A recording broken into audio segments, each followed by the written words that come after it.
지혜로 세상을 바라보는 시간 인문학 산책. 이번 달에는 인도학자 김영 박사님과 인도 신화 만나보고 있습니다. 어서 오세요. 나마스테 김영입니다. 네, 자 오늘 벌써 5번째 시간입니다. 인도 신화 이야기 들어보고 있는데 참 어느 나라든 옛날 이야기를 들어보면 요새 기준으로는 좀 이상할 때가 있죠. 무슨 뭐 성관념이라든지 뭐 남녀 차별이라든지 인권 문제도 그렇고 좀 눈살을 찌푸리게 할 때가 있습니다. 현재의 기준으로 과거를 평가하는 건 좀 뭐 옳지 않겠습니다만 박사님께서는 이 부분에 대해서 어떻게 생각하시는지요? 이야기는 기본적으로 3가지 충의가 있습니다. 가장 넓은 충의는 세상을 설명하는 거예요. 이 세상은 왜 생겨났을까? 왜 하늘은 파랄까? 어린아이들이 하는 질문 있잖아요. 그런 우리 그리고 우주의 측면, 세 측면 중에 우주의 측면을 다루는 그런 가장 바깥충인데요. 그 충의는 오늘날 이제 과학이 많이 가져갔잖아요. 네. 2번째 충의는 우리의 충의인데 우리 사회, 공동체, 우리 가족 그런 우리를 엮는 그런 기준에 대해서 말하는 신화들이 있어요. 그래서 이런 신화들은 이렇게 해야 한다. 그런데 그렇게 해야 한다라는 기준이 시대마다 달라지잖아요. 그러니까 이야기도 이상해질 수밖에 없죠. 자, 그리고 저는 신화에서 이야기에서 가장 중요한 측면이라고 생각하는데 나의 측면이 있습니다. 이 얘기를 듣는 사람들. 그렇죠. 우리 각자가 우리 내면으로 들어갈 때 무엇을 가지고 혹은 어떤 가르침, 어떤 지도를 가지고 들어가야 하나를 말해주는 그런 충의가 되겠습니다. 그래서 오늘날에는 나의 충의가 가장 중요한 것 같아요. 2026년을 살아가고 있는 여성이시기도 하잖아요, 박사님은. 여성 입장에서는 그 남녀 차별에 관련된 얘기가 나올 때 좀 깜짝 놀랄 때가 있었을 것 같아요. 엄청 놀라죠. 왜냐하면 인도도 가부장 사회를 아직까지 이어오고 있거든요. 네. 그렇기 때문에 그 전형적인 가부장적인 이야기, 예를 들면 여성의 정절을 증명하기 위해 불 속에 들어가야 한다든가 이런 시타의 이야기, 이런 신화의 이야기를 들으면 이게 말이 되나? 의심하게 되죠. 그러니까요. 뭐 현대사회에서는 당연히 그럴 수도 없겠거니와 그게 맞는 말 같지도 않은 그런 얘기들이 가끔 있죠. 자, 오늘 키워드 마지막 강의인데 행복이라고 예고를 해주셨습니다. 인도 사람들의 행복에 대한 이야기. 신화 속에서는 행복이 뭐라고 나오나요? 신화 속에서 나오는 행복은 우리가 흔히 생각하는 행복이랑은 다릅니다. 그래요? 특히 인도 경전에서 얘기하는 행복이라는 것은 충만 혹은 희열이라는 단어로 바꿔서 생각하셨으면 좋겠어요. 충만과 희열이요? 네, 같은 뜻인데 저는 칙센트 미아이라는 심리학자가 몰입이라고 얘기하는 것도 봤습니다. 네. 비슷비슷해요. 우리가 행복이라고 생각하면 뭐 돈이나 지위나 명예나 이런 거를 떠올리지만 인도에서 행복이라는 건 지금 이 순간 이 자리에 머무는 충만입니다. 그걸 안한다라고 하는데요. 그러니까 충만이라는 건 항상 지금 이 순간에만 존재할 수 있는 거예요. 우리가 행복이라고 생각했을 때 행복을 위해서 그 노력하는 그 모든 것들이 항상 미래를 생각하게 되잖아요. 그렇지만 그것은 행복을 근본적으로 잘못 생각하고 있는 거라고 말씀드릴 수 있겠습니다. 행복을 보통 어떤 조건을 얘기하지 않습니까? 이게 되면 행복할 거야, 저게 되면 행복할 거야, 내가 뭐가 되면 행복할 거야. 그런 게 아니라는 건가요? 그럼요. 그래서 저는 행복을 얘기할 때 항상 분수의 비유를 두는데 그 여름에 왜 물을 뿜는 분수가 있잖아요. 네. 그래서 지금 이 순간에 존재한다는 건 지금 이 순간이라는 충만이 나를 채우고 바깥으로 뻗어나와야 되는 분수. 그것이 진정한 충만이고 그것이 행복이라고 생각하거든요. 그래서 단어 자체를 바꿔서 생각하는 게 좋을 거라고 생각합니다. 예를 들면요? 행복에 대한 예를 들자면 뭐라고 할까요? 행복이라는 것은 경험해야 되지 행복이 이런 것이다라고 말할 수가 없어요. 왜냐하면 지금 이 순간 이 자리에 존재하는 것을 달리 어떻게 표현할 수 있을까요? 그래서 목욕탕에 왜 물에 들어갈 때 네. 그 가득 차 있는 욕조에 들어간다고 상상을 해보세요. 그러면 그 물이 나를 떠받치고 나를 둘러싸고 있는 그 느낌? 특히 따뜻한 물이면 안온한 느낌도 들잖아요. 그렇죠. 그것이 바로 충만이고 그것이 행복. 우리가 생각하는 행복과는 완전히 다른 안 한다라고 말씀드릴 수 있겠습니다. 그런 게 신화의 얘기로도 있습니까? 신화 전체가 그것을 얘기를 하기 때문에 일단 저는 가장 유명한 문답을 지금 말씀드리고 싶은데요. 네네. 인도의 마하바라타라는 서사시에 보면 오형제가 나오거든요. 예. 그 오형제가 숲에서 살 때 물을 뜨러 갑니다. 자, 그래서 큰 형이, 맏형이 아우들을 차례차례 보내는데 아무도 돌아오지 않는 거예요. 그래서 맏형이 호수를 향해서 가니까 동생들은 죽어서 쓰러져 있고 아무도 공격한 것처럼 보이지 않는 상황이니까 일단 목이 말라서 물을 마시려고 하는데 물을 마시지 말라라고 야차가 얘기를 합니다. 야차요? 네. 귀신 같은 게 나온 거예요? 우리는 야차를 귀신 혹은 악귀라고 생각하는데 사실은 반신족입니다. 반신족? 네, 반신이고 요정 정도로 생각하시면 네네. 될 것 같아요. 이렇게 딱 요정이 맞습니다. 나와서. 그래서 그 맏형에게 물어봅니다. 동생들은 물을 마시지 말라고 하는데 그냥 마셔버린 거예요. 네. 그래서 그 물 때문에 죽은 거고 형은 신중하게 물을 마시지 않고 야차가 시키는 대로 질문에 대답을 하게 됩니다. 자, 그래서 야차가 굉장히 여러 가지 질문을 하는데요. 예를 들어 최고의 재물은 무엇인가? 최고의 배움이다. 재물? 예, 배움이다. 배움. 최고의 재물이라고 하는 건 돈을 얘기하는 게 아니라 값진 것을 얘기하거든요. 네. 인생에서 가장 값진 것은 배우는 것이다 라는 뜻입니다. 자, 그리고 최상의 축복은 건강이다. 이거는 뭐 토를 달 수 없죠. 그러면서 가장 큰 행복이 무엇이냐라고 야차가 물었을 때 이 맏형이 얘기하기를 만족이다. 지금 이 순간에 내가 가진 것에 만족하는 것. 욕심이 많은 사람은 뭘 가져도 만족하지 못하기 때문에 행복하지 않죠. 그렇지만 지금 내가 가진 것에 만족하는 사람은 언제든지 행복할 수 있죠. 여기서의 행복은 우리가 흔히 말하는 성취와 가진 것을 측정하는 그런 행복인 것 같습니다. 그렇기 때문에 만족이라고 얘기하는 거죠. 자, 근데 그 뒤에 나오는 얘기는요, 달라요. 또 달라요? 네. 네. 행복을 어떻게 정의를 하느냐, 성격이라고 얘기해요. 이것을 설명을 하려면 또 심리학자 얘기를 해야 되는데, 예. 복권에 당첨되면 몇 년 동안 행복할 것 같으세요? 와, 한두 시간 행복할 것 같은데.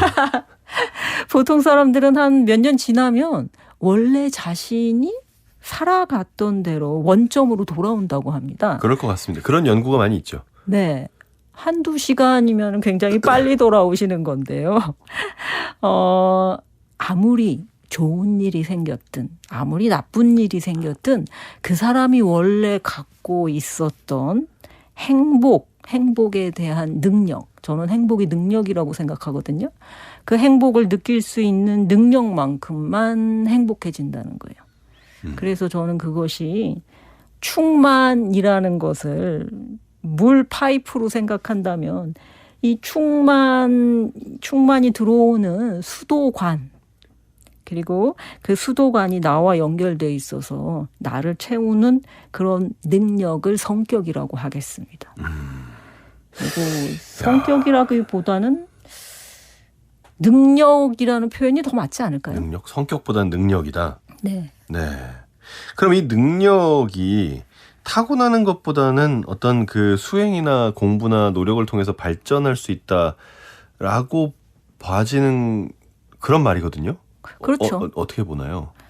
그래서 아까 파이프라는 말씀을 드렸잖아요. 네. 그래서 행복을 받아들일 수 있는 것이 능력이라면 그 행복이 들어오는 충만이 들어오는 그 수도관을 넓히면 되지 않나요?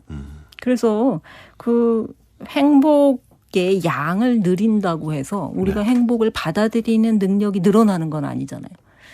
그래서 수행을 통해서 혹은 지금 이 순간에 존재하려고 하는 그 노력만으로도 우리는 충분히 그 파이프를 넓히고 충만이라는 물을 받아들여서 자기 자신을 채울 수 있다고 생각합니다.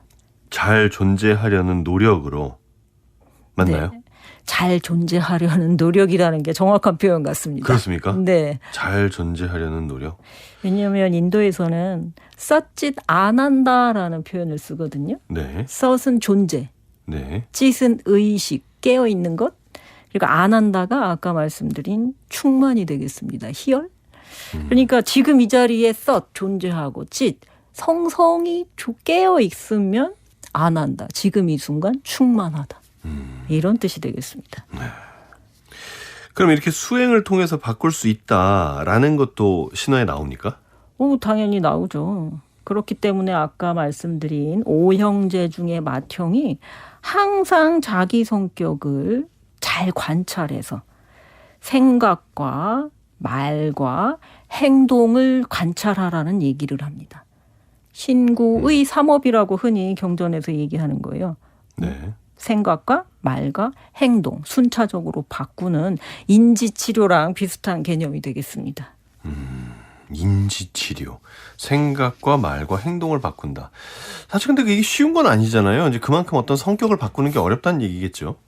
성격이라는 건 사실 강물과 같지 않나요? 네. 강물을 거슬려서 강을 건너는 건 대단히 힘들잖아요. 네. 그러니까 자기 성격 뭐 굳이 바꾸려고 노력하기보다는 그 성격을 인정하고 그 강물을 헤엄쳐서 건너려면 물살이 가장 약한 곳을 찾아야 되잖아요. 그 약한 곳을 찾아서 물살을 거스르지 않고 비스듬히 그 강을 건너가는 것, 그것을 수행이라고 할 수 있겠습니다. 그래서 관찰하라고 하지 바꾸라는 말은 잘 안 해요. 저절로 바뀌기 때문에. 저절로 바뀐다. 그럼 이 아까 그 다섯 형제의 큰 형과의 대화, 이 이름이 뭐였죠? 유디슈티라. 유디슈티라. 네. 그 외에 다른 질문들도 굉장히 뭔가 선문답 같은 느낌일 것 같은데 또 무슨 질문이 있었나요? 인도 신화가 사실은 선문답이 맞습니다. 네. 그래서 해석이 필요한데 일단 그 야차가 그 맏형에게 한 질문은 많은 질문 가운데 중요한 게 몇 가지가 있는데요. 예를 들면 무엇을 버려야 사랑할 수 있을까? 답은 자만. 자만이라는 게 자의식? 나르시시즘? 뭐 이렇게 생각하시면 되겠습니다. 자기가 가장 잘난 사람이 다른 사람을 어떻게 사랑할 수 있겠어요? 그리고 무엇을 버려야 탄식하지 않을 수 있는가? 탄식? 요거는 후회가 되겠습니다. 뭘 버려야 후회하지 않지? 이거는 분노. 화를 막 내고 나면 당연히 후회하게 됩니다. 그래서 분노를 버려야 후회하지 않는다. 그리고 또 무엇을 버려야 부유해질 수 있는가? 무엇을 버려야 부유해질 수 있는가? 이건 역설적인 답이 나오는데요. 욕심을 버려야 부유해질 수 있다라고 합니다. 그래요? 왜냐하면 내가 충분히 부유하다, 가진 것만으로도 충분히 부유하다라고 생각하는 사람이 있고 나는 요거밖에 못 가졌으니까 더 가져야 돼. 나는 가난해라고 얘기하는 사람이 있잖아요. 맞아요. 네. 사실 많은 사람들이 SNS를 보다 보면 내가 제일 가난한 것 같죠. 비교하니까요. 네. 그래서 욕심을 버리는 사람은 누구나 자신을 충만하고 부유하다라고 생각할 수 있습니다. 그리고 탐욕, 그 다음 질문이 무엇을 버려야 행복할 수 있는가? 이 행복에 대한 것을 다양한 뜻으로 이제 버전을 바꿔가지고 질문을 하는데 여기서 무엇을 버려야 행복해질 수 있는가? 요거는 만족이 되겠습니다. 만족. 무엇을 버려야 만족할 수 있을까? 당연히 욕심, 탐욕을 버려야 되죠. 그래서 아까 나온 질문과 같은 질문이 되겠습니다. 가장 큰 행복이 만족이다라는 질문도 했었잖아요. 네. 참 선문답이긴 한데 뭔가 생각할 거리가 굉장히 많은 대화긴 하네요. 그래서 사실은 이 선문답의 끝에 핵심이 나오거든요. 네. 온갖, 그러니까 모든 풍요를 다 가진 사람이 누구냐라는 질문이 나옵니다. 모든 걸 다 가진 사람 네. 누구죠? 깨달은 사람입니다. 깨달은 사람. 그러면 깨달은 사람은 그럼 왜 모든 걸 다 가진 사람이지? 아무것도 바라지 않기 때문에. 그 사람이 가지고 싶은 게 아무것도 없는데 그 사람에게는 필요한 게 아무것도 없잖아요. 네. 그러니까 그 사람의 자기에게 필요한 모든 것을 다 가지고 있다고 생각하는 사람은 항상 지금 이 순간 이 자리에 존재하고 충만함을 느끼는 그런 깨달은 사람이라고 할 수 있죠. 바라는 게 한마디로 아무것도 없는 사람이라는 뜻입니다. 지금 이 순간 충만하기 때문에요. 그 깨달은 사람이나 뭐 해탈한 사람이나 이런 사람들의 어떤 그림이나 뭐 조각이나 보면 되게 행복한 표정을 짓고 있잖아요.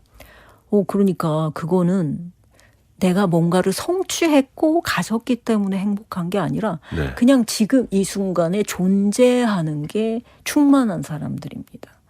지금 이 순간에 존재하는 것. 우리가 생각하는 행복과 많이 다르죠. 그러니까요. 엄청 많이 다르고 개념 자체가 좀 많이 다른 것 같긴 합니다. 자, 신화를 통해서 이런 얘기들을 인도 사람들은 서로서로 널리 공유해 왔다. 이렇게 아마 볼 수가 있을 것 같은데 박사님은 이런 신화 맨날 공부하시면 박사님 자체가 약간 도인처럼 되시겠어요. 저는 굉장히 욕심이 많은 사람이었는데 인도에 14년이나 있다 보니까 네.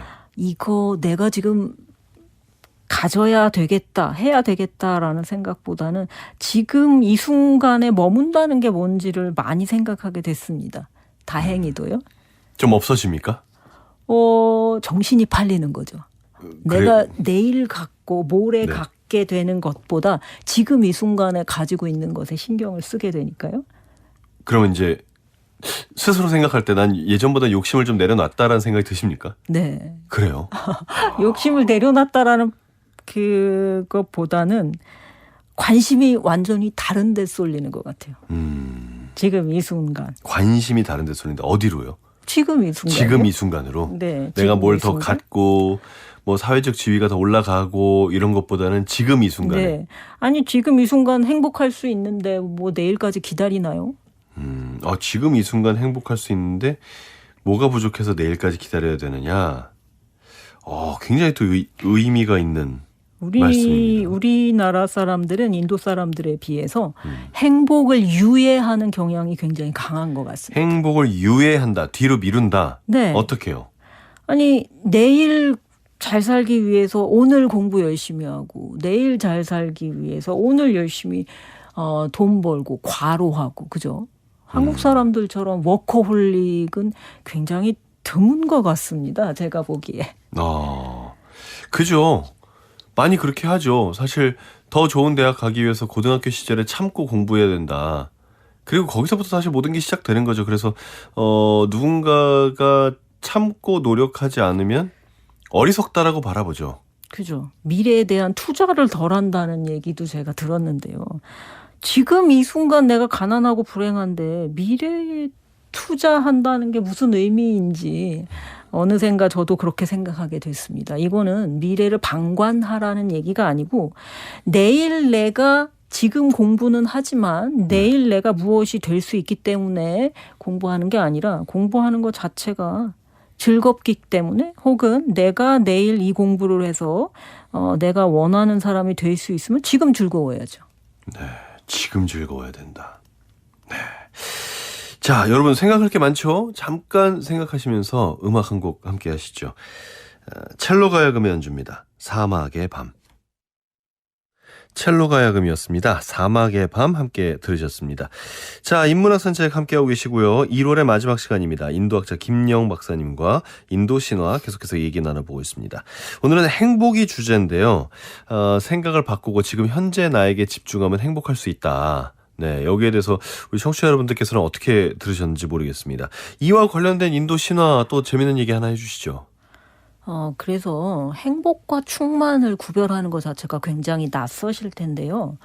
저는 이것을 생각의 틀을 바꾸는 것으로 다시 한번 말씀을 드리고 싶어요. 네. 그래서 인도 신화의 오랜 그 가르침 가운데 두 마리 새의 비유라는 가르침이 있습니다.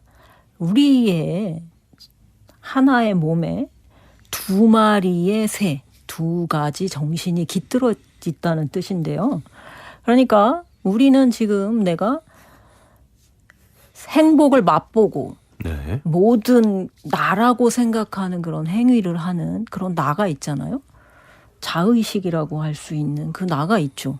그런데 이 나와는 다르게 그것을 관찰하고 지켜보는 관찰자 의식이 있다는 거예요. 또 다른 나가 있다라는 뜻입니다. 또 다른 내가 있다. 그러니까 나는 자의식으로서의 나는, 에고로서의 나는, 나는 행복해야 돼. 행복하기 위해서는 공부도 열심히 해야 되고 돈도 열심히 벌어야 되고 열심히 성공을 위해 노력해야 돼라고 생각하면서 열심히 열매를 먹고, 그죠? 그리고 열심히 나무를 쪼고 이런 새가 있는가 하면 그 새를 가만히 지켜보면서 그 새의 살아가는 모습을 지켜보는 또 다른, 그냥 지켜보기만 하는 또 다른 새가 있다라는 거예요. 그래서 행복, 아니 지금 당장 내가 해야 될 일이 있고 지금 당장 먹고 살기 위해서 공부하고 노력해야 되는데 도대체 지금 이 순간을 위해서 충만한 삶을 살아간다는 게 무슨 의미가 있느냐? 그건 탁상공론 아니냐라고 말씀하실 수 있어요. 네. 근데 그것은 우리가 노력하고 공부하고 내일을 위해서 하는 그 모든 행위를 부정하는 게 아니라 그 나를 관찰하는 다른 새의 입장을 가져보시라는 뜻입니다. 나를 관찰하는 다른 새 입장. 그렇죠. 나라는 인생을 영화 보듯이 네. 지켜보는 또 다른 나의 입장에서는 그 영화가 공포 영화도 있고 슬픈 새드 무비도 있고 굉장히 여러 가지가 있잖아요. 네. 하지만 영화는 영화일 뿐이죠. 그래서 우린 지켜보는 거죠. 그렇죠. 우리의 삶은 우리의 삶대로 발 동동 구르면서 굴러가겠지만 그것을 영화처럼 생각하는 어떤 영화든지 즐길 수 있는 또 다른 나의 의식을 가져보시라는 말씀으로 설명드릴 수 있겠습니다. 네. 참 나를 바라본다. 내 안에 있는 또 다른 새가 나를 가만히 바라보고 있다라는 이 생각이 저는 약간 무서운데요. 뭔가 함부로 행동을 못하게 될 것 같은 느낌이 좀 있습니다. 그래서 진리나 진실을 지켜야 한다라는 그 가치 덕목이 왜 중요하냐면 내가 그런 짓을 저지른다는 걸, 그리고 그런 짓을 저지른 또 다른 내가 있다라는 것 자체가 무섭기 때문이에요. 내가 잘못된 행동을 저지르는 걸 분명히 지켜보는 또 다른 시선이 있다는 것. 네. 그래서 신이 아니라 또 다른 내가 나를 지켜보고 있기 때문에 내가 거짓말을 할 수 없고 나쁘게 살 수 없다는 거죠. 또 다른 내가 나를 지켜본다. 이게 굉장히 무서운 생각이네요. 분석 심리학에서는 이 개념을 에고, 겉으로 보는 에고와 진정한 나인 참나 개념으로 얘기합니다. 참나는 예전에 말씀드린 적이 있죠. 네네. 그래서 이걸 참나를 아트만이라고 퉁치기도 하는데요. 그래서 진정한 나 자신을 위해서는 껍데기인 나 자신을 잘 다독이고 부모가 아이를 잘 다독이듯이 달래는 게 중요합니다. 그런데 이렇게 생각한 대로 사는 거가요, 사실 용기가 많이 필요합니다. 왜냐하면 나의 생각대로 사는 거에 대해서 주변에서 어떻게 바라보는지도 많이 신경이 쓰이고, 쟤는 좀 이상해, 혹은 쟤는 저 어쩌려고 저러냐, 뭐 이런 말들을 듣게 되잖아요. 그러니까 대부분 남들 하는 대로 그냥 흐르는 대로 그렇게 살게 되기도 하고, 그렇게 사는 나를 합리화시키기도 하고 그러죠. 그래서 네. 아까 참나의 개념을 말씀을 드렸는데요. 지금 현상적으로 살아가는 나가 있는데 네. 다른 사람의 눈치를 보는 것이 더 중요할까요? 아니면 진정한 나의 눈치를 보는 게 더 중요할까요? 저는 이렇게 여쭤보고 싶습니다. 아니, 다른 사람이 내 인생을 대신 살아주지 않는데 참나 진정한 나가 요구하는 것을 따르는 게 더 중요하지 않을까요? 그러게요. 그런데 신화에서는 그런 얘기들도 있을 것 같거든요. 아까 얘기했던 우리나라의 일반적인 사람들이 행복을 유예한다고 하신 것처럼 어떤 미래 행복을 위해서 현재 행복을 포기하는 그런 얘기도 많이 있지 않습니까? 그래서 그거는 행복 때문이 아니라 사실은 갈망 때문이다라는 얘기를 경전에서 굉장히 많이 합니다. 그러니까 나는 지금 미래에 행복하기 위해서 지금 행복을 포기하고 여러 가지 일을 하는 것이 아니라 사실은 행복이 아니라 내가 너무 갖고 싶은 것이 있기 때문에 그런 갈망이 있기 때문에 지금 행복을 유예하고 일한다는 거예요. 네. 그래서 인도에 비교적 현대적인 민담이 하나 있는데요. 99의 욕망이라는 민담이 있습니다. 네. 그러니까 우리가 정말 행복을 원하는가. 사실은 주변 사람들이 부럽게 생각하는 것을 갈망하는 것이 아닌가 하는 그런 민담인데요. 이 민담은 부자인 상인과 날품파리로 먹고 사는 이웃집 사람의 이야기를 다루고 있거든요. 네. 자, 근데 누가 더 행복하게 사냐면 부잣집이 행복하게 살 것 같잖아요. 그런데 사실은 날마다 노래하고 친구들을 불러 모아서 행복하게 사는 사람이 하루 벌어서 하루 사는 날품파리꾼 집이었어요. 그러니까 그 부잣집 상인의 아내가 부자에게 물어봅니다. 저 사람들은 왜 가난한데 우리보다 행복하게 살까? 그래서 그 남편이 그 사람들은 99의 욕망을 모르기 때문이라고 얘기를 합니다. 그러면서 아내에게 설명해 주기 위해서 그 인도의 화폐는 루피거든요. 99루피를 주머니에 담아서 그 집 앞에 던져둡니다. 자, 그래서 이 사람들이 그 99루피가 담긴 주머니를 발견한 다음에 그 가난하지만 행복했던 사람들은 어떻게 됐을까요? 가난하지만 행복했던 사람들. 이 사람들이 계속 행복해야지 그러니까 우리에게 좀 교훈이 되는 거 아닙니까? 근데 그렇지가 않았어요. 왜냐하면 99라는 건 9수라는 말이 있을 만큼 굉장히 불완전하게 느껴지잖아요. 사람들에겐. 그러니까 1루피를 채우기 위해서 이 사람이 하루에 일당으로 받았던 돈이 1.5루피라고 해요. 네. 그래서 1루피를 채우고 나니까 맛있는 음식을 할 돈이 모자라잖아요. 네. 자, 그럼 100루피를 채웠으면 이 사람들은 행복해졌을까요? 드디어 완전하게 100루피를 채웠으니까 행복해졌을 거냐? 이제 100루피를 채우고 나니까 200루피의 불완전한 부분이 되는 거예요. 200루피 채운 다음엔요? 그 다음엔 1000루피를 채우기 위해 노력하겠죠. 그래서 우리가 행복하기 위해 노력한다는 것이 사실은 신기루가 아닐까. 사실은 99루피를 100루피로 채우기 위한 그런 욕망이 아닐까. 이 민담은 의심해 보라고 얘기를 합니다.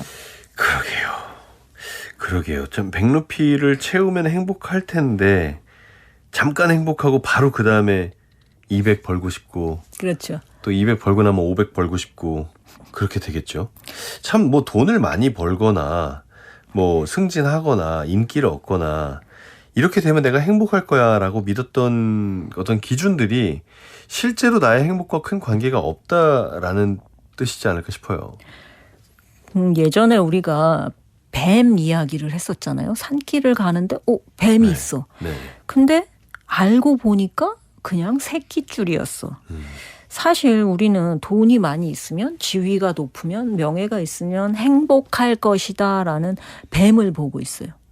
사실은 새끼줄밖에 없는데 행복은 실체가 없는 것입니다. 우리가 생각하는 행복은 착각이라고 저는 생각합니다. 이것은 착각이다. 자기가 원하는 것을 보는 거죠. 이렇게 하면 행복할 거야라는. 허상인 뱀을 보는 거죠. 새끼줄이 아니고. 허상이다 이것이. 그래서 마야라는 표현을 우리가 배웠었잖아요. 네네. 마야.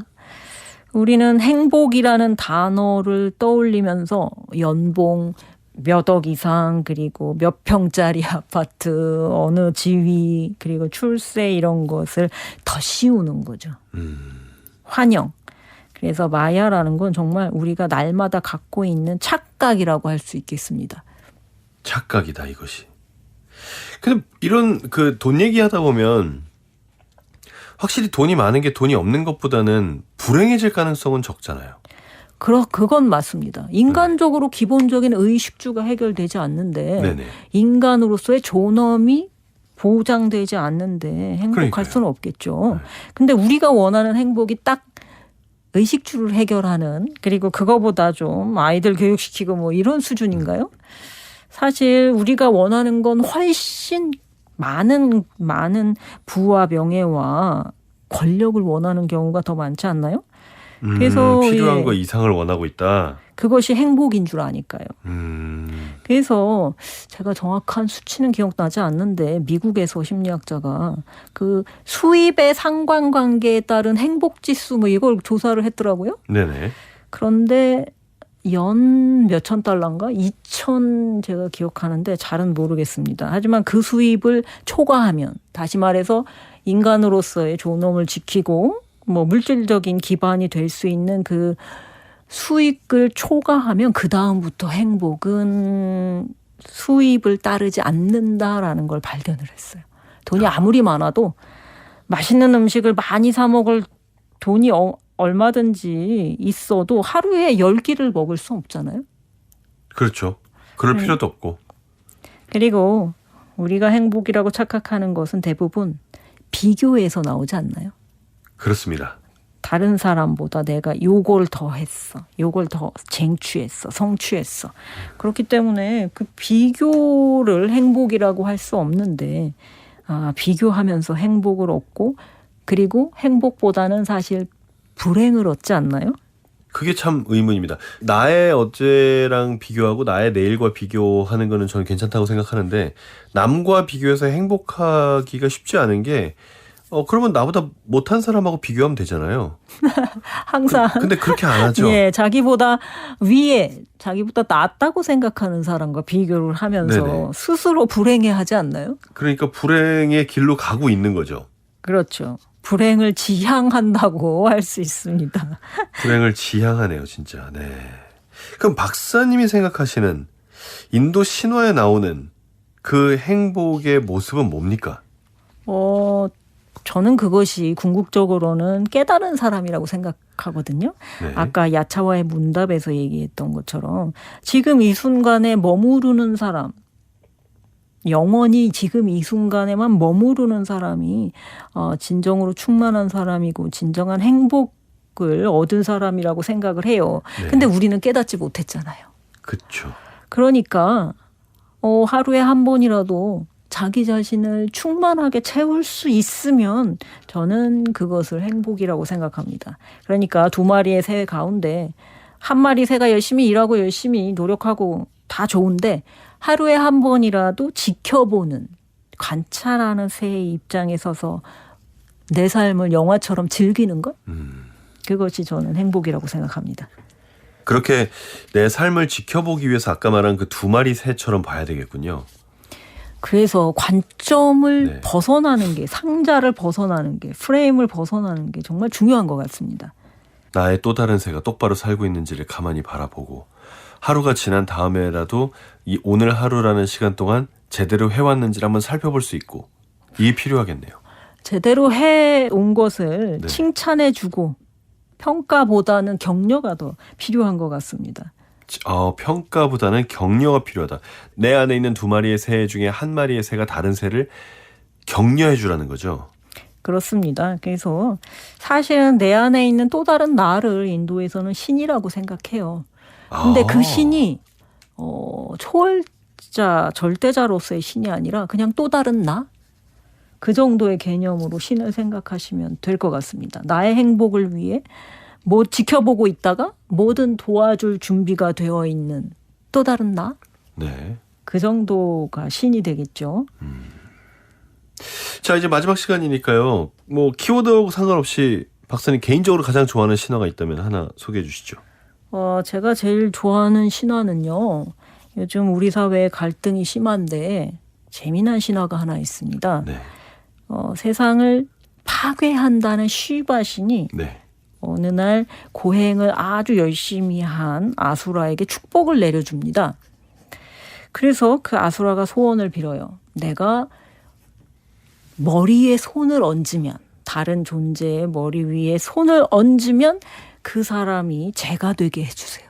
막강한 권력을 갖게 해달라고 얘기를 한 거죠. 자, 근데 그 권능을 얻자마자 이 사람이 어떻게 했을까요? 자기한테 권능을 내려준 시바신 머리 위에 손을 얹으려고 그래. 그래서 시바신이 막 도망 다녀요. 예. 자, 그래서 이 이야기의 끝은 어떻게 됐을까요? 비슈누 신이 도와주러 나타나요. 그래서 아주 예쁜 여자. 네. 예전에 모히니 얘기를 했었는데요. 세상 절세 미인이라고 얘기를 했었는데 그 모히니로 변해가지고 이 아수라를 유혹하니까 아수라가 이 여인에게 나랑 결혼해달라고 청혼을 했겠죠. 네. 모히니가 얘기를 합니다. 내가 추는 춤을 완벽하게 따라할 수 있으면 당신과 결혼해 줄게요. 그래서 그 아수라가 춤을 배우기 시작하는데 네. 춤을 아름답게 추다가 자연스럽게 이렇게 자기 머리 위에 손을 얹는 동작을 합니다. 네. 아수라도 따라했겠죠. 네. 그래서 스스로 제가 되고 말았다는 아이고. 그런 이야기가 있습니다. 근데 이 이야기 이상하지 않나요? 무슨 소리를 하려고 이 이야기를 한 걸까요? 그리스 신화의 그 미다스 신화랑 비슷한 것 같기도 하고요. 근데 미다스는 자기 자신을 파멸시키진 않잖아요. 결국. 아주 외로워지죠. 네. 디오니소스의 은총으로 다시 원래대로 돌아오니까요. 근데 이 신화는 자기 자신을 파멸시키잖아요. 네. 이 신화가 얘기하는 수수께끼. 이거 그래서 인도 신화는 선문답이랑 비슷한데요. 이 신화는 자기 자신, 에고를 잿더미로 만들어야 된다는 고도의 알레고리입니다. 우리가 두 마리 새의 이야기를 배웠잖아요. 네. 그러니까 그중에 열심히 일하는 에고를 제로 만들지 않으면 참나가 드러나지 않는다라는 신화가 되겠습니다. 굉장히 이상하죠. 또 어려운 얘기네요. 또 그렇지만 이야기 자체로 재미있지 않나요? 얘기는 재밌습니다. 네. 그래서 자기가 생각하는 행복이라는 허상을 제로 만드는 법. 이런 것들을 가르치는 신화가 굉장히 우스꽝스러운 신화가 많습니다. 자, 이 5주 동안 인도 신화에 대해서 저희가 쭉 얘기를 들어봤는데 혹시 인도의 신화나 문화나 더 공부하고 싶은 사람들에게 추천하고 싶은 그런 콘텐츠가 있습니까? 우파니샤드라는 경전이 있는데요. 네. 우리나라에도 여러 권 번역이 돼서 나와 있습니다. 네. 그 우파니샤드는 이 선문답의 최고봉입니다. 근데 이해하지 못해도 듣는 것만으로도 여운을 남기는 그런 책이에요. 그래요? 굉장히 신비스러운 경전입니다. 그래서 우파니샤드 관심 있으신 분은 우파니샤드라는 책을 읽어보시기를 권해드리겠습니다. 네, 알겠습니다. 이 우파니샤드라는 책은 스승 곁에 가까이 다가가서 앉는다라는 뜻입니다.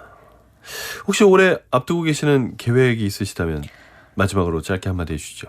저는 인도 신화를 판타지 소설로 써보고 싶습니다. 오호, 판타지 소설로요. 저는 지금 이 순간 제가 행복하는 방법이 경전을 가르치거나 경전을 책으로 옮기는 것보다는 판타지 소설을 쓰는 게 저를 미친 듯이 행복하게 한다는 걸 발견했습니다. 그래요? 네. 알겠습니다. 그럼 그 소설도 기대하도록 하겠습니다. 자, 한 달 동안 정말 수고 많으셨습니다. 고맙습니다. 감사합니다.